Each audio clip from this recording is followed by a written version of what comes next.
এই নেশাখোরগুলার জন্য এলাকার কলগুলা থাকে না, চুরি করে নিয়ে যায়। এই নেশাখোরগুলার জন্য মানুষের বাড়ির মিটারের তারগুলা চুরি করে নিয়ে যায়। নেশাখোরগুলা নেশা করে এসে নিজের ঘরের বউ পিটায়। নেশাখোরগুলা নেশা করে এসে নিজের মা বাপরে পিটায়। নেশাখোরগুলা নেশা করার টাকা না থাকলে ভেড়া যখন উঠতে যায় এরা মানুষের বাড়ি বাড়ি চুরি করে। আপনারা বলেন এমন নেশাখোর মন্দ মানুষ সমাজে আছে না নাই? আল্লাহর নবী আল্লাহর কোরআনুল কারীম দিয়ে কেন বললেন নিশ্চয় যাহারা ঈমান আনয়ন করে এবং নেক আমল করে এরাই হইল দুনিয়ার ভালো মানুষ, ভালো বান্দা। সাহাবায়ে কেরাম প্রশ্ন করে ইয়া রাসূলুল্লাহ, ইয়া হাবিবাল্লাহ, আপনি নবী বলেন না কেন কেন আল্লাহর ওই বান্দাগুলোর অবস্থাটা কেমন হবে, আর যারা ভালো বান্দা তাদের অবস্থাটা কেমন হবে আপনি একবার জানিয়ে দেন না। প্রিয় আমার এই কাকাউস এলাকার, পাঁচগাঁও এলাকার যুবক বন্ধুরা, মুরব্বী বাবার একটু অন্তরের কানটা লাগিয়ে শোনেন বাবারা। এলাকাতে বহু মানুষ মারা যায়, কিন্তু আমরা সবাই মারা যাব এই কথার বিশ্বাস আমাদের সবার আছে। কিন্তু মারা যাওয়ার পরে আমরা জান্নাতে যাব না জাহান্নামে যাব এটার গ্যারান্টি আমরা কেউ দিতে পারবো না। আপনারা বলেন এটার গ্যারান্টি কি আপনারা কেউ দিতে পারবেন নাকি? না না না, এটার গ্যারান্টি দুনিয়ার কোনো মানুষ দিতে পারবে না।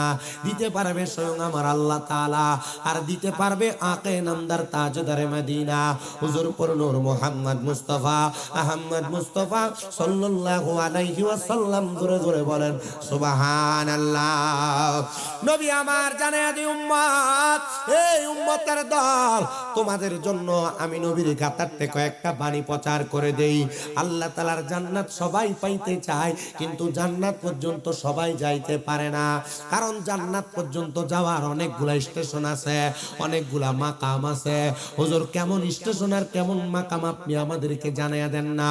নবী আমার ডাক দিয়ে বলেন ওই জান্নাতের পূর্বে আল্লাহ তাআলা ফুলসেরাত বানাইছেন, যেই ফুলসেরাতের নিচে আমার আল্লাহ জাহান্নাম বানাইছেন।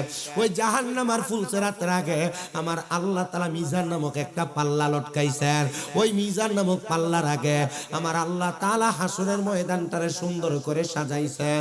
ওই হাসরের ময়দানটারে আমার আল্লাহ তাআলা সাজায়া, এলাকার মানুষ যারা তোমরা শুনতেছো মনোযোগ দিয়া শুনবা, হাসরের ময়দানের আগে আল্লাহ তাআলা বান্দার জন্য একটা মাকাম রাখছে। সেই মাকামটার নাম হলো বরজখ, যে মাকামটার নাম হলো কবর, যে মাকামটার নাম কবর। আপনারা বলেন ওই কবরে আমাদের সবার যাওয়া লাগবে কি লাগবে না? ওই কবরের পূর্বে বর্তমানে আমরা যেই দুনিয়াতে বসবাস করি ওই দুনিয়াটার নাম হলো আলমে দুনিয়া। এই আলমে দুনিয়া, হায়াতে দুনিয়ার মধ্যে আমরা যারা বসবাস করি, নবী আমার বলেন উম্মত, ও উম্মতের দলেরা, আলমে দুনিয়া এবং বরজকে আলম, এই দুইটা আলমের মাঝখানে আমার আল্লাহ তাআলা এমন একটা জায়গা রেডি করে রাখছেন, যে জায়গাটার নাম হলো সাকরাতুল মাউতের বিছানা। আমার কাকাউসের মানুষ, পাঁচগাঁওয়ের মানুষ, অন্তরের কান লাগা শোনো, শামীম রেজা আর তোমাদের এলাকায় আসবে কিনা এটার গ্যারান্টি আমি দিতে পারবো না। তবে আজকের বয়ান থেকে যদি তোমরা কিছু শিক্ষা না নিতে পারো, মন্দ কপাল, মন্দ কপাল, মন্দ কপাল ওই সাকরাতুল মাউতের বিছানাটার মধ্যে প্রমাণ হয়ে যাবে। আজকে যে ভান্ডার শরীফের মাহফিল করতেছেন আপনারা, অনেক মানুষ ভান্ডারীদেরকে বন্ড বইলা খেপায়, অনেক মানুষ মন্দ বইলা খেপায়। আরে নিন্দুকেরা নিন্দা করে, নিন্দুকেরা নিন্দা করে, নিন্দা করা স্বভাব তার, নিন্দা করলে কি ক্ষতি আমার? আমার প্রাণে খুঁজে মাঝি ভান্ডার দিলে খুঁজে মাঝি ভান্ডার, নিন্দা করলে কি ক্ষতি আমার? আরে নিন্দুকেরা নিন্দা করে, নিন্দুকেরা নিন্দা করে, নিন্দা করা স্বভাব তার, নিন্দা করলে কি ক্ষতি আমার? কিসে হারাম হলো তাল, তালে লোহা পিঠে বানাই দাচুরি কোদাল, কিসে হারাম হলো তাল, আরে তালে লোহা পিঠে বানাই দাচুরি কোদাল, আরে তালে লোহা পিঠে বানাই দাচুরি কোদাল, তালে মাটি পিঠে কুড়াল বান্ড বাসন হয়তো আর, নিন্দা করলে কি ক্ষতি আমার? আমার প্রাণে খুঁজে মাঝি ভান্ডার দিলে খুঁজে মাঝি ভান্ডার, নিন্দা করলে কি ক্ষতি আমার। আরে নিন্দুকেরা নিন্দা করে, নিন্দুকেরা নিন্দা করে, নিন্দা করা স্বভাব তার, নিন্দা করলে কি ক্ষতি আমার। দেখো খোদার তৈয়ার ঢোল, দুনিয়াময় চামড়া চানি ভিতরে তার খোল। দেখো খোদার তৈয়ার ঢোল, দুনিয়ায় তার দুনিয়াময় চামড়া ছানি ভিতরে তার খোল। হায়রে নানা শব্দে বাদ্য বাজে, শুনতে লাগে চমৎকার, নিন্দা করলে কি ক্ষতি আমার। আমার প্রাণে খুঁজে মাঝি ভান্ডার, দিলে খুঁজে মাঝি ভান্ডার, নিন্দা করলে কি ক্ষতি আমার। আইরে নিন্দুকেরা নিন্দা করে, নিন্দুকেরা নিন্দা করে, নিন্দা করা স্বভাব তার, নিন্দা করলে কি ক্ষতি আমার। শোনো যত বন্ধুগণ, নিন্দুকেরে তোমরা কবু ভেব না দুশ্মন। শোনো যত বন্ধুগণ, আরে নিন্দুকেরে তোমরা কবু ভেব না দুশ্মন। তারা তরিকতের ধোপার মতো, তরিকতের ধোপার মতো দুয়ে করুক পরিষ্কার, নিন্দা করলে কি ক্ষতি আমার। আমার প্রাণে খুঁজে মাঝি ভান্ডার, দিলে খুঁজে মাঝি ভান্ডার, নিন্দা করলে কি ক্ষতি আমার। খাদেম রমেশের বাণী প্রাণ দিয়েছি পীর কদমে, যা করেন তিনি। হায়রে এসব নিয়ে টানা টানি, এইসব নিয়ে টানা টানি, সেই সব আবার কি দরকার, নিন্দা করলে কি ক্ষতি আমার। বলো নিন্দুকেরা নিন্দা করে, নিন্দুকেরা নিন্দা করে, নিন্দা করা স্বভাব তার, নিন্দা করলে কি ক্ষতি আমার। একটা জবানও বন্ধ রাখবেন না, জবানটা ছেড়ে দিয়ে মোহাব্বতের আওয়াজে জুড়ে পড়েন আল্লাহু আকবার। প্রিয় মুসলমান ইমানদার, আমি যেই কথা বলতেছিলাম, কয়েকটা মাকামের কথা বলেছিলাম। আল্লাহ তাআলা জান্নাত সাজাইছেন বড় সুন্দর কইরা। জান্নাতের আগে ফুলসেরাত, ফুলসেরাতের নিচে জাহান্নাম, জাহান্নামের আগে মিজান, মিজানটা যেই জায়গায় সেই জায়গার নাম হাসরের ময়দান, হাসরের ময়দানের আগের যেই জায়গা সেই জায়গার নাম কবর, কবরের আগের যেই জায়গা ওই জায়গার নাম হলো মাকামে দুনিয়া, মাকামে দুনিয়া এবং আলমে বরজক, এই দুইটা জায়গার মাঝখানে হলো সাকরাতুল মাউতের বিছানা। ওই সাকরাতুল মাউতের বিছানার মধ্যে প্রমাণ হয়ে যাবে তরিকতওয়ালারা জান্নাতি না তরিকত ছাড়ারা জান্নাতি। বলে হুজুর কেন? কারণ তরিকত আমাদেরকে ইহদিনাস সিরাতাল মুস্তাকিম, সহজ সরল পথ, জান্নাতের পথ দেখায়। প্রমাণ হয়ে যাবে জান্নাতি কে আর জাহান্নামী কে। এবার আপনারা বলেন জান্নাতি কারা, তাদের পরিচয় আমরা জানতে চাই কি চাই না? প্রিয় মুসলমান, কাকাউসের 5 গাঁয়ের মানুষ, একটা মানুষ যখন মারা যাবে, যদি মানুষটা মুমিন হয়, যদি মানুষটা ইমানদার হয়, যদি মানুষটা জান্নাতি হয়, ওই জান্নাতি মানুষটার জন্য আমার আল্লাহ তাআলা মহামূল্যবান পুরস্কার রেডি করে রাখছে। হুজুর কেমন মহামূল্যবান পুরস্কার রেডি করে রাখছে একবার আমরা জানতে চাই। আরে আমি জানাই না, নবী আমার জানায়।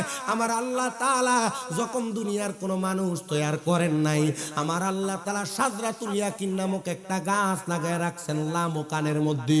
যেই গাছটারে কেউ কেউ বলেন তওবা নামক গাছ। ওই সাদরাতুল ইয়াকিনের তওবা নামক গাছে ততগুলা পাতা আছে, দুনিয়াতে যতগুলা বান্দা আছে 5 গাঁয়ের প্রত্যেকটা মানুষের নাম ওই সাদরাতুল ইয়াকিন গাছের পাতার মধ্যে লেখা আছে। চুনারুঘাট, হবিগঞ্জের, সোনারা, বাংলাদেশের, সারা বিশ্বের যত মানুষ আছে প্রত্যেকটা মানুষের নাম ওই সাদরাতুল ইয়াকিন নামক গাছের পাতার মধ্যে লেখা আছে। মুসলমান, ওই গাছের পাতাটা যখন ঝরে পড়ে যাবে, ওই পাতা ঝরে পড়ে যাওয়ার সাথে সাথে আমার আল্লাহ তাআলা ওই বান্দাটার সামনে মালাকুল মউত আজরাইলকে পাঠিয়ে দিবে। আজরাইল কিন্তু সবার সাথে সব রকম আচরণ করবে না। আজরাইল 2 শ্রেণীর বান্দার সাথে 2 রকম আচরণ করবে। যারা তরিকতওয়ালা, যারা নামাজি, যারা রোজাদার, যারা মুত্তাকি, যারা ফরেজগার, যারা ইমানদার, যারা দান সদকাকারী, মা বাবার পাগল, ওই বান্দা বান্দাদের সামনে আজরাইল একরকম আচরণ করবে, আর যারা বেঈমান বেআমল বেনামাজি যারা তরিকতকে অস্বীকার করে এদের সাথে আজরাইল করবে আরেক রকমের আচরণ। বলে হুজুর কি বলেন? হ্যাঁ, কেমন আচরণ একটু শোনো। আমরা যারা তরিকতওয়ালা আমরা তরিকতওয়ালাদের আচরণের ব্যাপারে শুনবো। আল্লাহ তাআলার ফেরেশতা মালাকুল মাউত আজরাইল যখন একটা বান্দার সামনে চলে আসবে, বান্দার সামনে আসার সাথে সাথে আমার আল্লাহ তাআলা ওই বান্দার সামনে দুইজন রহমতের ফেরেশতা পাঠিয়ে দেয়। ফেরেশতারা বান্দাটার সামনে আইসা যখন দাঁড়ায়া যায়, ওই বান্দাটা ফেরেশতাদের সুঘ্রাণ পাইতে পাইতে বান্দা ঘুমায়া যায়। আজরাইল আলাইহিস সালাতু ওয়াস সালাম ওই বান্দাটার সামনে যখন আইসা দাঁড়ায়া যায়, ওই বান্দাটার সামনে দাঁড়ানোর সাথে সাথে বান্দাটার বুকটার মধ্যে হাতটা রাখে। আজরাইলের তাওবা বড় ভয়ঙ্কর। বলে হুজুর কেন ভয়ঙ্কর? কারণ আজরাইল যখন আদম তৈয়ার করার জন্য দুনিয়াতে হাত বাড়ায়া মাটি নিয়ে গেছে, একটা খাবলা দিয়া আজরাইলে 40 মণ মাটি নিয়ে গেছে। ওই 40 মণ মাটি যে হাতের মধ্যে আটে, ওই হাত কিন্তু ছোট হাত না। ওই হাতটা আপনার আমার বুকের মধ্যে রাখলে আমাদের বুকটা চ্যাপ্টা হয়ে যাবে, আমাদের বুকটা মাটির সাথে ধুলির সাথে হয়ে যাবে।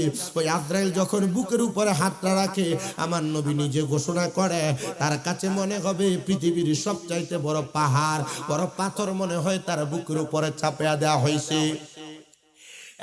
প্রিয় মুসলমান, আমার কাকা উসের বাবা, পাঁচগাঁওয়ের মানুষ শুনো, অন্তরের কানটা লাগে শুনো। এবার যখন আজরাইল বান্দার সামনে আসবে, আপনার আমার বুকটার ভিতরে যখন হাতটা রাখবে, বুকের মধ্য থেকে আজরাইলকে জবাব দেওয়া হবে, আজরাইল এই বান্দার বুক দিয়া তুমি রুহু কবজ করতে পারবা না। বলে কেন রুহু কবজ করতে পারবো না? বলে বান্দার বুক ভরা আল্লাহ এবং তার রাসূলের প্রতি ঈমান আছে, এই জন্য বান্দার রুহু কবজ করতে পারবা না। ও আল্লাহ,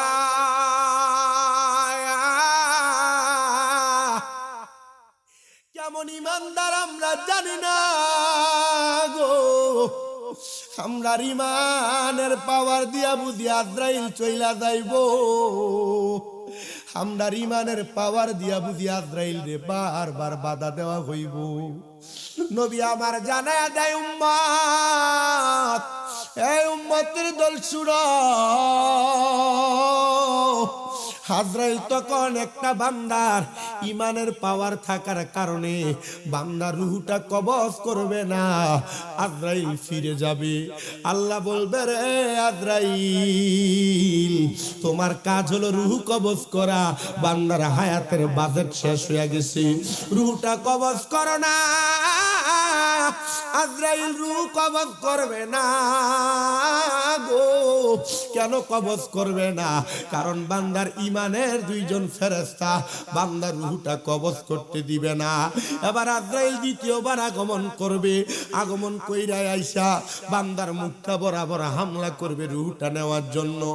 আজরাইল এবার জবাব পাবে, কপাল থেকে আওয়াজ আসে, রে বান্দা, হে ফেরেশতা, এই বান্দার রূহ তুমি কপাল দিয়া নিতে পারবা না। বলে কেন পারবো না? বলে বান্দার এই কপালের মধ্যে আল্লাহ নবীর প্রতি প্রেম আছে, ভালোবাসা আছে, এই জন্য বান্দার কপাল দিয়া রূহ নিতে পারবা না। কাকাউস পাঁচগাঁওয়ের মানুষ, তোমরা যারা এই কপাল দিয়া সেজদা দাও না, তোমরা যারা নামাজ পড়ো না, তোমরা যারা কপাল দিয়া মাওলার সেজদা দিয়া সুবহানা রাব্বিয়াল আলা বইলা ডাকো না, তোমরা বড় কষ্ট পায়া মরবা।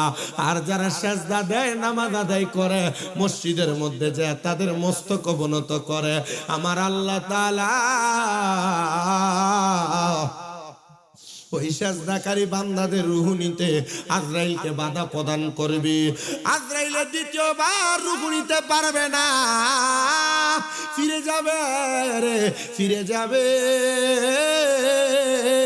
এবার তৃতীয়বার ওই বান্দাটার সামনে আজরাইল আবার আসবে, আইসা বান্দার ডান হাত বরাবর হামলা করবে বান্দার রূহটা কবজ করার জন্য।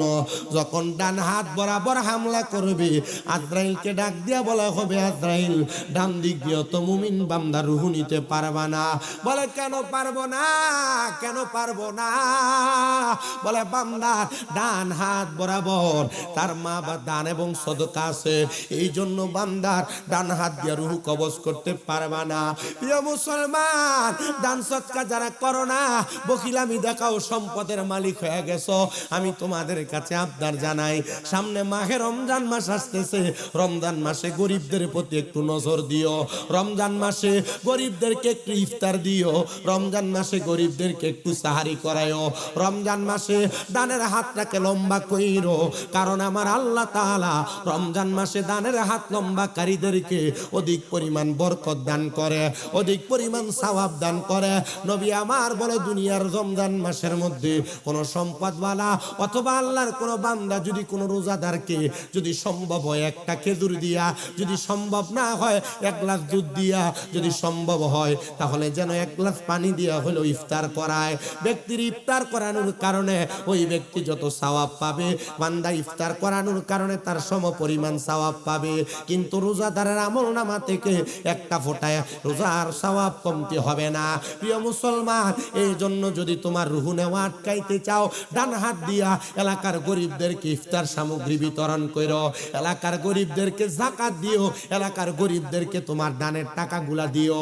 কিন্তু আমাদের দেশের মুসলমানেরা গরিব দুঃখীদেরকে টাকা পয়সা না দিয়া রমজান মাস আসলে উমরা করার জন্য মক্কা মদিনা চলে যায়। না না না, আগে এলাকার গরিবদের প্রতি নজর করো, এলাকার গরিবদেরকে দেখে রাখো, এদেরকে একটু দান করো, এদেরকে একটু সদকা করো, রমজান মাসে এদের প্রতি একটু রহমতের হাত বুলিয়ে দাও।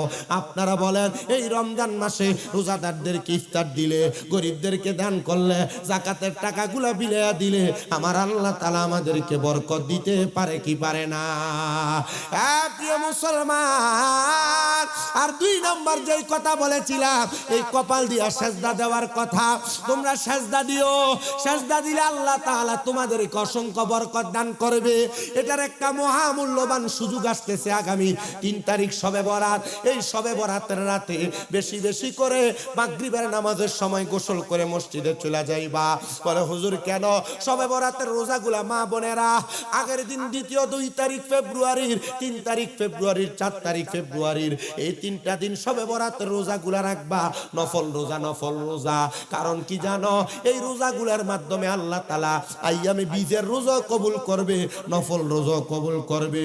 শুধু তাই না, তাই না, আর যদি ওই গভীর রজনীতে আমার আল্লাহ তাআলার কাছে সেজদা দিয়া মস্তক অবনত করতে পারো, আমার আল্লাহর বান্দা যদি সন্ধ্যা থেকে সকাল পর্যন্ত, সুবহে সাদিকের আগ পর্যন্ত শবে বরাতের রাতে আল্লাহর কাছে কান্নাকাটি করে, নামাজরত অবস্থায় থাকে, কোরআন তেলাওয়াত অবস্থায় থাকে, আমার আল্লাহ তাআলা আসমানের উপরি ভাগের মধ্যে প্রথম ভাগে আয়েশা ডাকতে থাকে, কে আছো আমার কাছে? তোমার রিজিক নাই, আমি আল্লাহ তাআলা তোমার রিজিক দান করব। কে আছো আমার কাছে? তোমার অভাব আছে, আমি আল্লাহ অভাব দূর করে দিব। কে আছো রোগ মুক্তি চাও? আমি আল্লাহ তাআলা লাইলাতুল বরাতের উসিলায় তোমাদেরকে রোগ মুক্তি দান করব। কে আছো দুনিয়ার জমিনে? আমি আল্লাহর কাছে চাইবা। সন্ধ্যা থেকে সকাল সুবহে সাদিক পর্যন্ত ফেরেশতারা শুধু ডাকতে থাকে বান্দারে দেওয়ার জন্য, কিন্তু আমরা বান্দারা চাই না। শবে বরাতে কোন রকম ওয়াজ মাহফিল করে বাড়িতে যে ঘুমায় না, না না, সারা রাত্র পর্যন্ত শবে বরাতে আল্লাহর কাছে কানবা, কবর জিয়ারত করবা, কোরআন তেলাওয়াত করবা, দেখবা আমার আল্লাহ তাআলা অসংখ্য বরকত, অসংখ্য নিয়ামত তোমাদেরকে দান করে দিবে। শুধু শবে বরাত এগুলা করবা না। আমরা সুন্নিরা যারা শবে বরাত আসলে হালুয়া রুটি মানুষের বাড়ি বাড়ি দেই, আমরা রে বেদাতি বেদাতি বইলা সোশ্যাল মিডিয়ায় দেখবেন মৌলবী সাহেবরা খেফায়। বাংলাদেশে এমন কোন মায়ের সন্তান জন্ম নেয় নাই শবে বরাতে হালুয়া রুটি খাওয়াটা না যাচ্ছে একটা হাদিসের কাউল দেখাইতে পারবে? বলে হুজুর কি বলেন? হা হা হা, খাবার খাওয়ানো এটা সুন্নাহ, সুন্নাহ, সুন্নাহ, আমরা সুন্নাহ মনে করে খাওয়াই। বলে হুজুর কি বলেন? হা হা হা, এরা কিপটা মানুষ, মানুষ। এই মৌলবীরা নিজে মানুষকে খাওয়ায় না, আর যারা খাওয়ায় এটাও পছন্দ করে না। এরা কিফটা বিদায়, বখিল বিদায় মানুষকে খাওয়ানিও বন্ধ করাইতে চায়। সাবধান, সতর্ক, বাতিত্বতা বন্ধন তৈরি হবে। সবে বরাতে হালুয়া রুটি বানাইবা, বাড়ি বাড়ি মহিলারা 8-10 জন মিলা একসাথে রুটি বানায়া, হালুয়া বানায়া বাড়ি বাড়ি বন্টন করবা। এটা সুন্নিয়তের ঐতিহ্য, সবে বরাতে মুসলমানের ঐতিহ্য। এটা বন্ধ করা যাবে না। এটার মধ্যে অসংখ্য বারাকা আছে, অসংখ্য রহমত আছে। সবে বরাতে বেশি বেশি করে ইবাদত করলে আপনারা বলেন ইবাদতের বরকত দিতে পারে একজন, তিনি কি? আল্লাহর নামে এও কিপটামি করে কয়, জোরে কোন তিনি কে? ওরে লোকে আমায় বলে রে মন্দ, ওরে আমার কাছে লাগে আনন্দ। আমার মন জানে আমি জানি, আমার মন জানে আমি জানি, মুর্শিদের প্রেমেতে আমি ভিখারি, নূর নবীর প্রেমেতে আমি ভিখারি। জোরে জোরে কন্যা ঠিক কিনা? তো যেই কথা বলতেছিলাম বাবা, এলাকার সুদখোর গুলার একটু শরম নাই। কুত্তারও শরম আছে, কিন্তু এলাকার সুদখোরের শরম নাই। কথা কোন ঠিক কিনা? কুত্তা দেখবা যখন প্রস্রাব করে, বালা একটা দেয়াল টোকায়, বালা একটা ওয়াল টোকায়, বালা একটা গাছ টোকায়, গাছের নিচে যায় ফাঁডালগি দিয়ে ওই জায়গায় প্রস্রাব করে। আর সুদখোর এলাকার ভিতরে প্রকাশ্যে সুদের ব্যবসা করে। কথা কোন? অনেকটি ঠিক করে না, জোরে চিন্তা করে হুজুর থেকে গেলে গা কার থেকে হলাত লাগে ঠিক করে না। শরম নাই, লজ্জা নাই, বিদায় প্রকাশ্য সুদ খায়। আল্লাহর নবী বলে, আমি মেরাজে যাওয়ার পরে আমি দেখছি রে এক প্রকার মানুষ যাদের পেট গুলা কাল বুয়ুতিন ঘরের মতো বড় বড় দেখা যায়। এদের পেটের মধ্যে হলুদ রঙের 2 শিংওয়ালা সাপে এদের কলিজার ভিতরে সবল মারতেছে। সাহাবায়ে কেরাম বলে, নবী ওগো মায়ার নবীজি, আপনার কাছে জানতে চায়, আপনি বলেন না এরা কারা? আল্লাহর নবী কয়, টাকা দিয়া টাকা বাড়ায় যারা, মানে সুদে টাকা লাগায় যারা, এদেরকে বলা হয় সুদখোর। আগে তো বেড়া মানুষ সুদ খাইতো, এখন আবার বাড়ি বাড়ি বেরিয়ে তো সুদের ব্যবসা করে। প্রিয় মুসলমান, আমার খালি হাদিয়া দিয়ে তুবাইলা দেও, দেলাও দেলাও, আরো থাকলে দেলাও, পুরো আস্তা সুনার উগের দেলাও আমারে। এটা আমার না দিয়ে তাইরে জুড়ে দিলাম। মারহাবা কোন প্রিয় মুসলমান? আপনারা জবাব দেন, সুদখোররা মরবে কি মরবে না? আস্তে কইতাছে, সুদখোররা মরবে কি মরবে না? ঘুষখোররা মরবে কি মরবে না? হারামখোরেরা মরবে কি মরবে না? চান্দাবাজেরা মরবে কি মরবে না? দখলদাররা মরবে কি মরবে না? সবাই মরবে। আরে সবাই মরবে, সবাই মরবে। মরবে কথাটা সত্য, কিন্তু মরার সময় প্রস্রাব পায়খানা কইরা দিব, মরার সময় নাকে মুখে দিয়া রক্ত বাইর হইব, মরার সময় দিব্যায় কামড় দিয়া মরব, মরার সময় চোখ উল্টে যাইব। খোদা কি কসম করে বলি রে আমার প্রিয় কাকাউস পাঁচগাঁওয়ের বাবারা, যদি মুমিন হও, ইমানদারের রূহ বুক দিয়া নেওয়া যাবে না, কপাল দিয়া নেওয়া যাবে না, ডান হাত দিয়া নেওয়া যাবে না। এবার আজরাইলে 3 বার ব্যর্থ হইয়া যখন চলে যাবে, আমার আল্লাহ তাআলা আজরাইলে 4th বার পাঠাইব। ডাক দিয়া বলবে, রে আজরাইল, ও আজরাইল, ও আজরাইল, রূহ তুমি কবজ করার জন্য ডান দিক দিয়ে হাত দিছ, বুকে হাত দিছ, মুখে হাত দিছ, এখন তুমি আমার বাম দিক দিয়ে রূহ নেওয়ার জন্য চেষ্টা করো, নিতে পারবা না রে। এ আজরাইল, রূহ নেওয়া তো সম্ভব না। আল্লাহ গো, কেন সম্ভব না? কেন সম্ভব না? আজরাইল, কেন তুমি রূহ বুক দিয়া কেমনে নিবা? নিবা কেমনে? বাম দিক দিয়া নিবা কেমনে? বান্দার বাম দিক দিয়া তার মা বাবার খেদমত আছে। বান্দার মা বাবার খেদমত থাকার কারণে, বান্দার মা বাবার খেদমত থাকার কারণে ওই বান্দার রূহ তুমি বান্দার বাম হাত দিয়া নিতে পারবা না। বান্দা ও আমার এই কাকাউস পাঁচগাঁওয়ের মানুষ, কারণ তোমার মা বাবার খেদমত তোমার বাধা হইয়া দাঁড়াবে, তোমার রূহ নিতে পারবে না। আজরাইল দাঁড়ায় থাকবে, ও আল্লাহ গো, বান্দার রূহটা কেমনে নিতাম? তখন আজরাইলকে বলা হবে, অপেক্ষমান থাকো, অপেক্ষমান থাকো, অপেক্ষমান থাকো।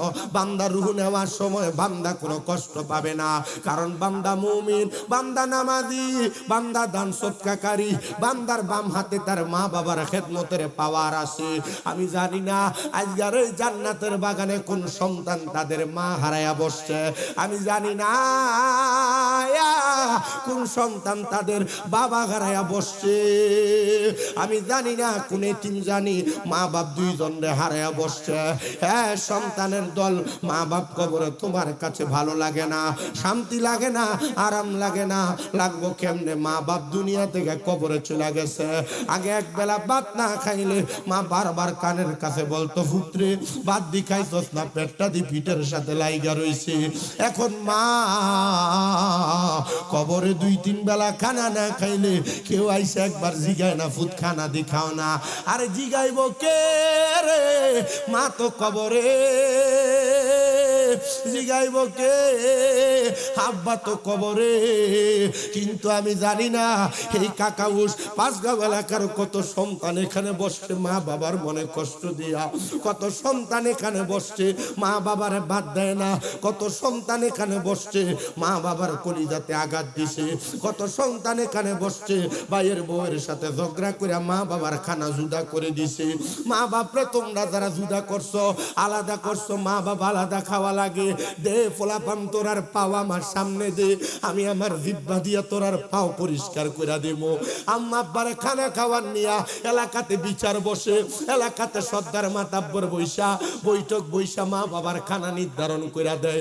সকালে এক ভাইয়ের ঘরে খাবে, দুপুরে এক ভাইয়ের ঘরে খাবে, রাত্রে আরেক ভাইয়ের ঘরে খাবে। কেমনে রে তোরা তোরার মা বাপরে আলাদা করে দিছ? ওই মা বাপে 5-4টা সন্তান রাইখা একা একা মা বাপ একজনের কামাই দিয়া দি 4-5 বাইরে খাওয়াইছে। এখন তোরার ঘরে তোরার মা বাবার জায়গা হয় না। হ্যাঁ সন্তান, জায়গা হইব কেমনে? তোর ভিতরটা তো মোহর মানা, তুই তো জালেম হয়ে গেছ। সন্তান রে, ওই মা বাপরে যারা বাদ দাও না রে, মা বাপরে যারা কষ্ট দাও, মা বাপরে যারা খাওয়ান দাও না, সন্তান তোমাদের পায়ের মধ্যে ধরে কই, তুমি নামাজ পড়বা কবুল হবে না, রোজা রাখবা কবুল হবে না। খোদার কসম করে বলি, আল্লাহর কাবা করে যায় হজ কইরা হাজরাত বাদে পাথরে চুমা দিবা, তোমার জীবনের গুনাহ মাফ হবে না। কারণ একমাত্র তুমি তোমার মা বাবার কলিজাতে আঘাত দেওয়ার কারণে। কত মা বাবা বালিশের সাথে মাথা লাগে লাগে কান্দে, আমার ভূতে আমার খানা দেয় না, আমার ভূতে আমার দমক দিয়া কথা কয়। কত মা বাবা কান্দে, আমার ভূতে বিয়া করার পরে এখন আর আমার আগের মতো ভালোবাসে না। সন্তান, আমি জানি না তোমরা কেউ এমন অন্যায় করছো কিনা, আজকের মাহফিল কবুল হবে কিনা এটার গ্যারান্টি কেউ দিতে পারবে না। তবে আমি একটা গ্যারান্টি দিয়া যাই, যদি শোনো আগামী কালকে এলাকার কোনো মুরব্বী বলে, হ্যাঁ শামীম দাদার ওয়াজ শুই না আমার সন্তান আমার পায়ে ধরে মাপ চাইছে, মনে করবা মাহফিল আল্লাহর দরবারে কবুল হয়ে গেছে। তোমরা মাপ চাইবা কিনা জানি না, অনেকে চিন্তা করে হুজুর আমি মাপ চাইবো দূরের কথা, আমি তো 2 ঈদের সময় মা বাবার পাশে সালামি করি না, আমি কেমনে মাপ চামো? আরে টাকা আমার দিকে টাকা, আমি শুধু মাপ চাই না, আমি মাঝে মাঝে সুযোগ পাইলে আমার মায়ের পায়ের মধ্যে আমি আমার ঠোঁটটি লাগাইয়া চুমা দিই, আমার বাপের পায়ে চুমা দিই। কারণ কি জানো? আম্মা আব্বার পায়ে চুমা দিলে দাম কমে না, ইজ্জত কমে না, সম্মান কমে না। আমার আল্লাহ তাআলা সন্তানের দাম বাড়াইয়া দেয়, ইজ্জত বাড়াইয়া দেয়। যখনই মাদ্রাসায় ক্লাস 6-7 পড়ি তখন শুনছিলাম মা বাবার পায়ে চুমা দিলে আল্লাহর জান্নাতের চৌকাঠে চুমা দেওয়ার সওয়াব পাওয়া যায়। এরপর থেকে যখনই সুযোগ পাই আমি আমার মা বাবার পায়ের মধ্যে চুমা দিই। সন্তান রে, কখনো মা বাবার পায়ে চুমা দিছো কিনা জানি না, কখনো মা বাবার পায়ে ধরে মাপ চাইছো কিনা জানি না। আমি তোমার কাছে করো জোরে আবদার করি, মা বাবার পায়ে চুমা দিলে তোমার দাম কমবে না, সম্মান কমবে না, ইজ্জত কমবে না। আপনারা বলেন ইজ্জত বাড়াইয়া দিবে একজন, তিনি কি? বলে হুজুর কি বলেন? আম্মা আব্বার পায়ে চুমা দিলে কি দাম কমবে না? আম্মা আব্বার পায়ে চুমা দিলে কি শিরিক বেদাত হবে না? না না না, শিরিক হবে না, বেদাত হবে না। বলে হুজুর কেন শিরিক বেদাত হবে না? কারণ হইল মা বাবার পায়ে চুমা দেওয়ার কথা আমার নবী নিজেই শিখিয়ে দিছেন। পাঁচগাঁওয়ের মানুষ, কাকাউসের মানুষ, নবীজি যখন মক্কা থেকে হিজরত করে মদিনাতে আসছে, নবী আমার সব সাহাবায়ে কেরামদেরকে নিয়ে হযরতে আব্দুল্লাহ আনসারীর বাড়ির সামনে বসছে। আমার নবী জিজ্ঞাসা করে, এ সাহাবায়ে কেরাম, তোমরা যে আমি নবীর উপস্থিতিতে এত খুশি হইলা, তোমরা বলো না তোমরা কি আমি নবীর কাছে কোনো কিছু চাও নাকি? সাহাবায়ে কেরাম বলে, ইয়া রাসূলুল্লাহ, ইয়া হাবিবাল্লাহ, নবীজি, ওগো মায়ার নবী, অন্য কোনো কিছু চাই না, শুধু আপনার ভালোবাসা, আপনার মোহাব্বত চাই। একজন সাহাবী হাত তুলে ডাক দিয়া কয়, ইয়া রাসূলুল্লাহ, ইয়া হাবিবাল্লাহ, নবী গো, ও দয়ার নবী, মায়ার নবী, রাহমাতুল লিল আলামিন নবীজি, আমার একটা শখ হইল, আপনি নবী যখন আবার মদিনা থেকে মক্কায় হিজরত করে যাবেন, আপনি নবীর সাথে আমারে মক্কায় নিয়ে যাবেন। আমার নবী ওয়াদাবদ্ধ হয়ে গেলেন, হ্যাঁ তোমারে আমি নিয়ে মদিনা থেকে মক্কায় নিয়ে যাব। অল্প কিছুদিন হয়ে যায়, আমার নবীজি অল্প কিছুদিন পরে আবার মক্কার উদ্দেশ্যে রওনা করেছি। নবী যখন মক্কাতে যায়, ওই সাহাবীর কাছে কে জানি খবর দিছে, হ্যাঁ সাহাবী, আমার নবী তো তোমারে ফালায়া একাই মক্কায় চলে যাচ্ছে। হাতের মধ্যে পানির একটা পাত্র ছিল, ফালায়া দিয়া দৌড়ায়া আমার নবীজির দরবারে চলে গেছে। হাতগুলা বাড়ায়া দিয়া ডাক দিয়া কয়, ফিদাকা বি ওয়া উম্মি ইয়া রাসূলুল্লাহ, নবী গো, আমার মা বাবা আপনার কদমে কোরবান হোক। ও মায়ার নবী, ও দয়ার নবীজি, আমি কি কোনো অন্যায় করেছি? আমি কি কোনো জুলুম করেছি যার কারণে আপনি একা একা মক্কায় চলে যান, আমারে আপনার সাথী বানিয়ে নেন না? নবী আমার কয়, সাহাবীরা, না না না না না, আমি তো জানি তোমার বাড়িতে তোমার আম্মা জানো সুস্থ। আপনারা বলেন সন্তান দুনিয়াতে উম্মতেরা কি করে, এই খবর আমার নবীর জানা আছে না নাই? হ্যাঁ জানা আছে রে, জানা আছে। নবী আমার বলে, এ সাহাবী, আমি নবী জানি তোমার বাড়িতে তোমার আম্মা জানো সুস্থ, এই জন্য আমি দয়ার নবী, রাহমাতুল লিল আলামিন নবী, মদিনার তাজদার নবী, হুজুর নূর সাল্লাল্লাহু আলাইহি ওয়াসাল্লাম নবী, তোমাকে নিয়ে আমি মক্কায় যাই না। ও নবী গো, আমি তো নিয়ত করেছিলাম মক্কা বিজয় হওয়ার পরে মক্কায় যায়া মক্কার চৌকাটটার ভিতরে শোভা দিতাম। নবী আমার বলে, সাহাবী, বাড়িতে তোমার মা কি জীবিত না মৃত? ইয়া রাসূলুল্লাহ, অবশ্যই আমার মা জীবিত। যাও বাড়িতে যাও রে, বাড়িতে যাইয়া তোমার আম্মা জানের পায়ের মধ্যে তুমি চুমা দাও। নবীজি, আমি তো আমার মায়ের পায়ে চুমা দিতে চাই নাই গো, আমি চাইছি আমার মক্কার চৌকাটে চুমা দিতে। আমার নবী কয়, মক্কার চৌকাট না রে, মক্কার চৌকাট না, আম্মা জানের কদমের মধ্যে চুমা দিলে আল্লাহর জান্নাতের চৌকাটে চুমা দেওয়ার সওয়াব পাওয়া যাইব। জান্নাতের চাবি আমার মা, আমাগো জান্নাতের চাবি আমার মা, বলো জান্নাতের চাবি আমার মা, আমাগো জান্নাতের চাবি আমার মা। ওরে মা যার বেঁচে নাই তার মতো দুঃখী নাই, বলে না, মা যার বেঁচে নাই তার মতো দুঃখী নাই, খালা ফুফু মায়ের মতো না, আমাগো জান্নাতের চাবি আমার মা, বলো জান্নাতের চাবি আমার মা, আমাগো জান্নাতের চাবি।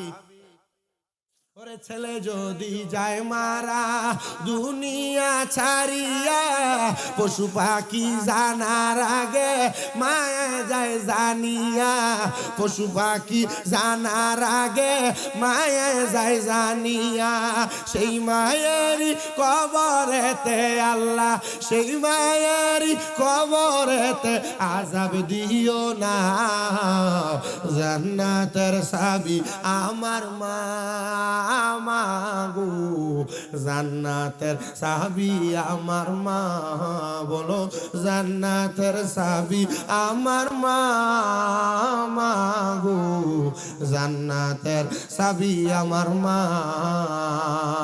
ওরে মা যার বেঁচে নাই তার মতো দুঃখী নাই, বলেন না মা যার বেঁচে তার মতো দুঃখী নাই, খালা ফুফু মায়ের মতো না আমাগো জান্নাতের চাবি আমার মা।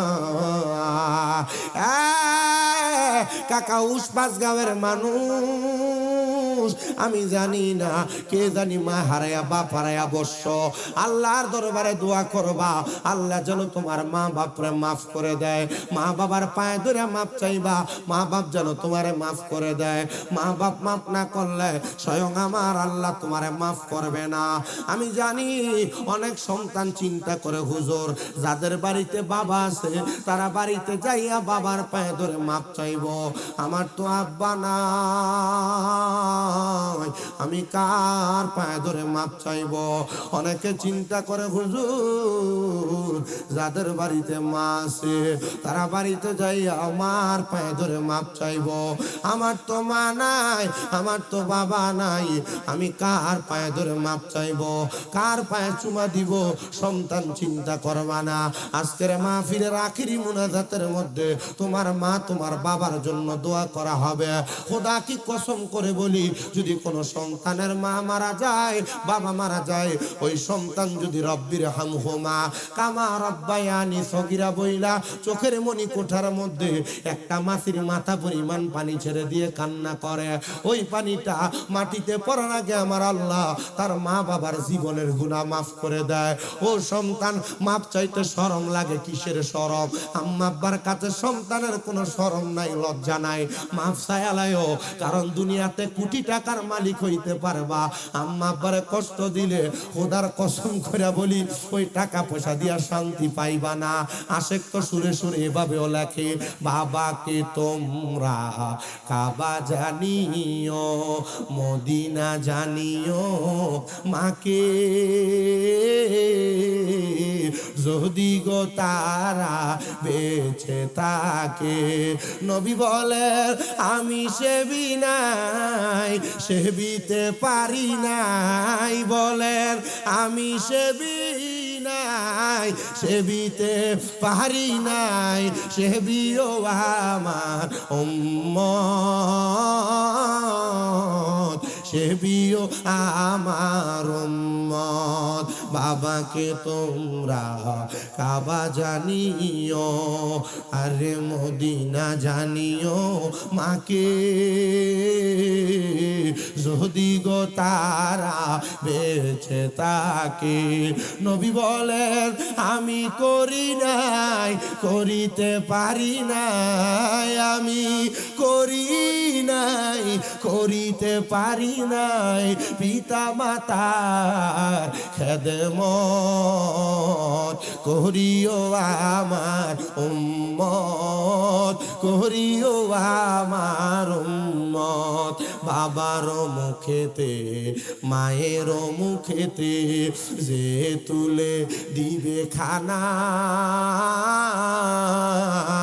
রাজি থাকে রাব্বানা, রাজি থাকে রাব্বানা।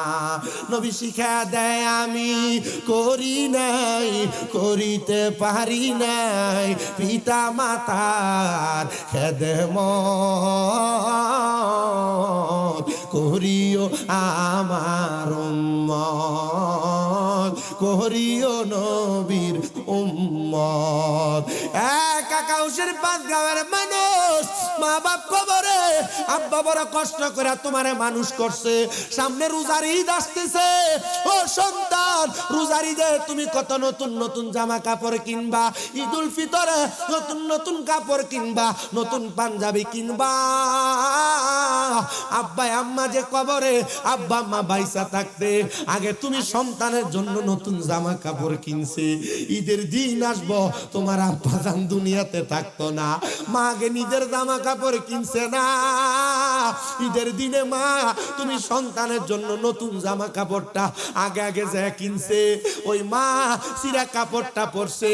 সন্তান তোর কাছে লাখ লাখ টাকা, কিন্তু তুই তোর আম্মা জান রে 1000 টাকা দিয়ে কিনে একটা কাপড় পরাইতে পারো না। আরে পরাইবা কেমনে? মা তো কবরের বাসিন্দা। সন্তান আব্বাজান পুরান কাপড়, পুরান লুঙ্গিটা লাগায়া, পুরান পাঞ্জাবি লাগায়া আব্বা ঈদগাহের ভিতরে গেছে। আব্বা নতুন কোন জামা কাপড় পরছে না। আব্বারে যদি জিগাইতা, ও বাবা আপনি দি নতুন কোন জামা কাপড় পরেন না, আব্বা জবাব দিত, এখন কি আর আমার ঈদের বয়স আসেনি?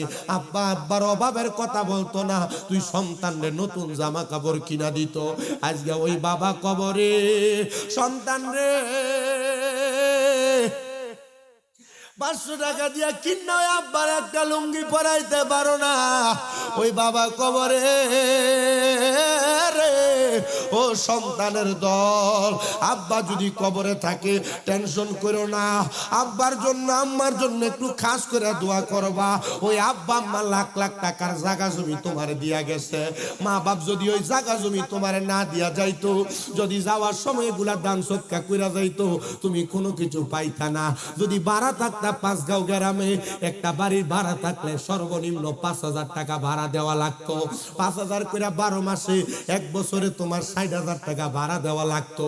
মা বাপ কবরে চলে গেছে, তোমার কাছে ভাড়া চায় না, টাকা পয়সা চায় না। ওই আম্মা আব্বা যদি বাইসা থাকতো, যদি তুমি আম্মা আব্বার খাওন খোরাক চালাইতা, 12 মাসে 2000 করে ধরলে 24,000 টাকা লাগতো। ওই মা কবরে, মা তোমার কাছে কোনো কিছু চায় না। আব্বা যদি বাইচা থাকতো, আব্বার যদি প্রতি মাসে 1000 টাকা করে হাত খরচ দিতা, 12 মাসে 12,000 টাকা আব্বারে হাত খরচ দেওয়া লাগতো। ওই আব্বা জান কবরে, সন্তান একটাবার চিন্তা করে দেখো, আব্বা তো তোমার কাছে টাকা পয়সা কিছু চায় না। আল্লাহর নবীর সাহাবী হযরতে সাদ ইবনে উবাদা রাদিয়াল্লাহু তাআলা আনহু বলে, আমার মা মারা যাওয়ার পরে আমি আমার নবীর কাছে যায়া বললাম, ইয়া রাসূলুল্লাহ, আমি তো আমার মায়ের অনেক ওয়ারিসের সম্পত্তি পাইছি, আমার বাবার সম্পত্তি পাইছি, আমি সন্তান হইয়া আমার মায়ের জন্য কিছু করব কিনা?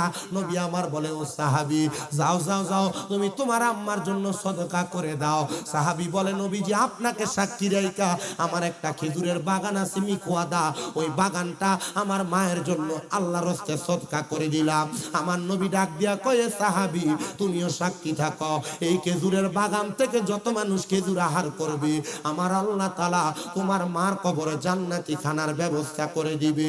পরের দিন সকালবেলা নবীর সাহাবী হযরত সাদ ইবনে উবাদা কান্না করতে করতে নবীজির দরবারে আইসা ডাক দিয়া কয়, ইয়া রাসূলুল্লাহ, ইয়া হাবিবাল্লাহ, নবী গো, ও মায়ার নবী, আমি স্বপ্ন দেখছি আমার মা জান্নাতের খানা খাইতেছে। নবী আমার জিগায়, সাদ ইবনে উবাদা, তোমার মা এই কারণে জান্নাতের খানা পাইছে, কারণ তোমার আম্মা জান জান্নাতের খানা পাইছে গতকালকে সন্ধ্যাবেলা তোমার মিকুয়াদা নামক খেজুরের বাগানের মধ্য থেকে ছোট ছোট 2টা ক্ষুধার্ত পাখি একটা পাকা খেজুর ঠোকরা ঠোকরা খাওয়ার কারণে আমার আল্লাহ তাআলা তোমার মায়ের কবরে জান্নাতি খানার ব্যবস্থা করে দিছে।